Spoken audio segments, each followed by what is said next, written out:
Good evening, my name is Garrett, and welcome to The Last Call. Tonight's final drink is Ardbeg Blaaack. Not here to be a sheep, don't make fun of my sheep sound, okay? Now, this is one of their limited releases that Ardbeg likes to do every year. This one was specifically from 2019, and was their 200th anniversary? 200th anniversary. Now, Ardbeg tends to do a committee release, which is super limited edition at a higher proof, and then they release this one, being the non-committee released bottles, at a slightly lower proof. This one comes in at 46%, and is a little bit easier to get a hold of, but still very limited. No age statement on here. The interesting thing on this is that they actually did aging in New Zealand Pinot Noir casks, which is completely an interesting thing to put something such a heavily peated whiskey, well known to be one of the peatiest out there, and put them in something that tends to be a lighter note. Pinot Noir is just a very subtle note, and I've never had a New Zealand Pinot Noir specifically, but this was a very interesting bottle to finally try. Now, as always, we're going to be trying it two different ways. First way, neat, no ice, no water. Second way, we'll add a few drops of water, see what changes up in here. All my other Ardbeg reviews, which I've done several of them so far, will be linked up above. We've done Scotch. I plan on doing the whole core lineup if they're not live yet, or eventually when they do show up, they'll be up above. And I love what Ardbeg's been doing. And you can still find this. I actually know there's a location not too far from me that still has a bottle of this on the shelf at a very reasonable price, which we'll get the market pricing later. Very beautiful color there, a little dark. Again, we don't know how its age or anything. Very amber-like, more golden amber. So, let's go for notes. So instantly on the nose, you're going to go, oh, that's Ardbeg. But there's more nuances here. It's sweeter. You still get that smoky and peatiness that they're known for, but it also has this sweet, very light note. I don't know if I would be able to say that's a Pinot Noir, but it's very light on the nose. Like cherries or orchard fruit, kind of like. But you still get that sooty, ashy note in there. Like it's a forest of cherries on fire. Like, oh no, the cherry fields are on fire again. I don't know why they're fields. They're like, yep, I can smell it. But that little bit of sweetness in there just really does change it quite a bit.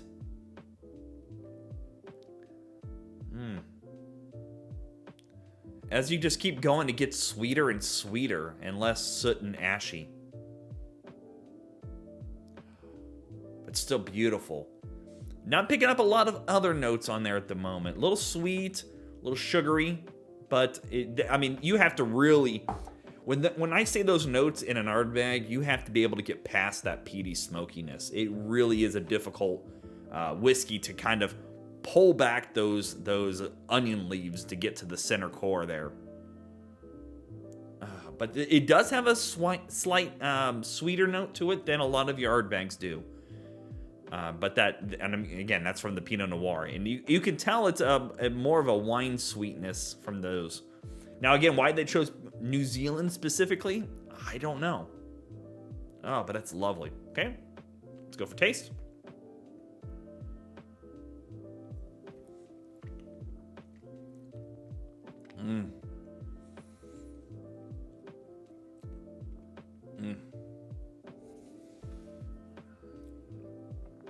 The taste, you get the Pinot Noir.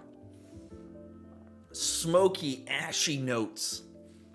Almost toffee, like a bread pudding-like kind of texture to it. And flavor. A little caramel going on in there. A little sweet.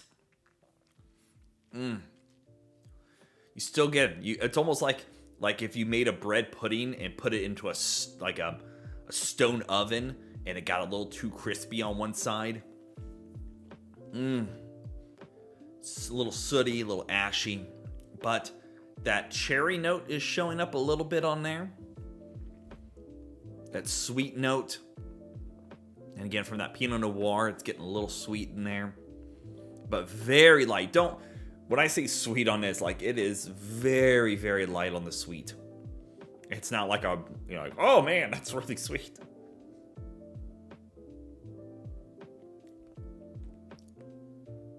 ABV shows up just a little bit on the taste. Not much at all, though. Second drink has a little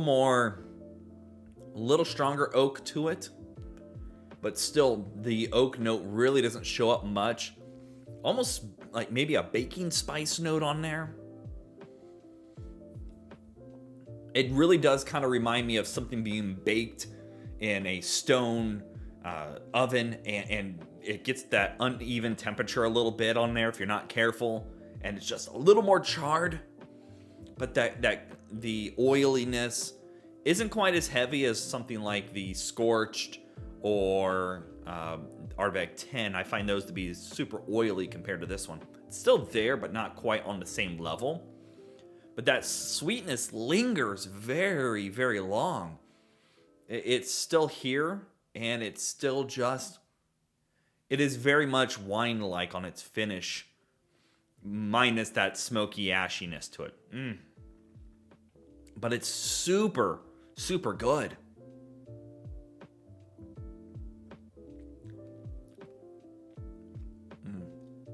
I love that sweet note that they brought in on. Wow. Oh, that's so good. Okay. Let's add a little water to it, see what changes up. I do have a bottle of Ardbeg Drum that I will be reviewing at some point. I'm keeping it sealed until the day comes. I'm excited to try the Drum. That one was my hardest one to find so far. Did a lot of traveling and a lot of phone calls to try to find one. For my area, I just couldn't find it. I'm really excited to see what changes up here with a little water. There we go. About 1.5 drops there.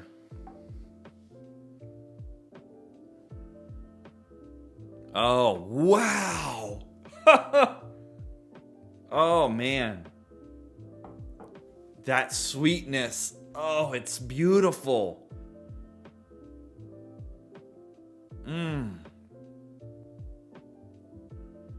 Oh, it's beautiful. It's orchard-like now. I'm getting more like apricot and almost fig-like. Just very, very bouncing around with all these different fruit notes. Maybe a little apple sweetness in there too, maybe. But orchard notes like crazy. No ABV on the nose. It's non-existent.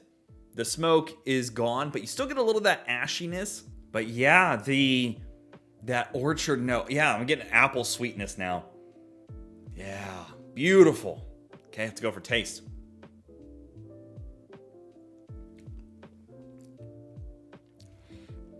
Gets a little aggressive.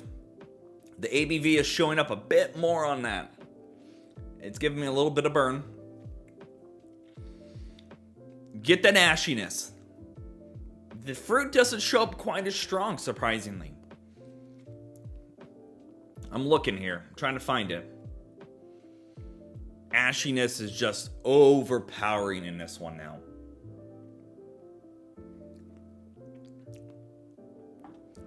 A little bit of orchard on there. Not a bunch, though. It's really not a strong orchard note going on.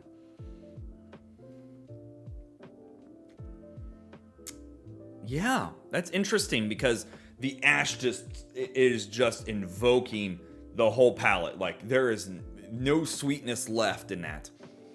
It's very faint. Very, very faint in there. Interesting. Definitely, if I had, as always, it doesn't matter what you drink or how you drink it, as long as you enjoy it. If I had to pick, definitely needs the way to go on this one. It's not bad with the water, but definitely I find the nose is beautiful on the water one. But doesn't come across in the taste. A little disappointed on that. It's still a good bottle though. So let's talk about market pricing. As we all know, market price is market price.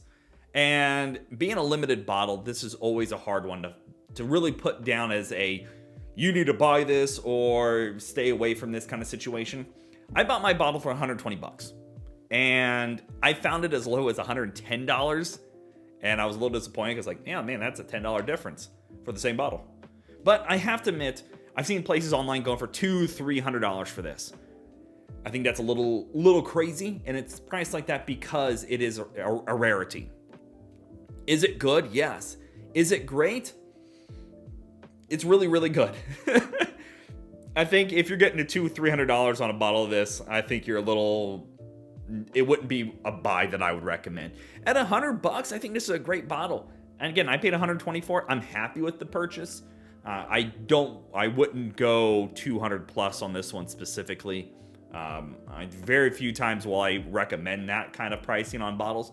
But for $120, if you can find this, thumbs up. 150 would probably be, I would say would be my cutoff personally if I wanted to rebuy this one, just because I know the rarity is going up and the prices are going to follow. $200, I think that if I was going to splurge on it, sure, $200 I might do, but 150 would be my personal cutoff, especially after experiencing it.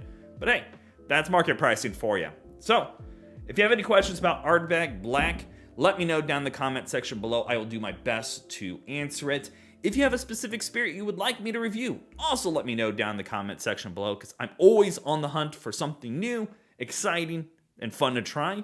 Again, if you're interested in some other Ardbegs, I've been doing a lot of reviews for them. They'll be linked up above and down below, so check those out. And as always, may your last drink of the night be the best one.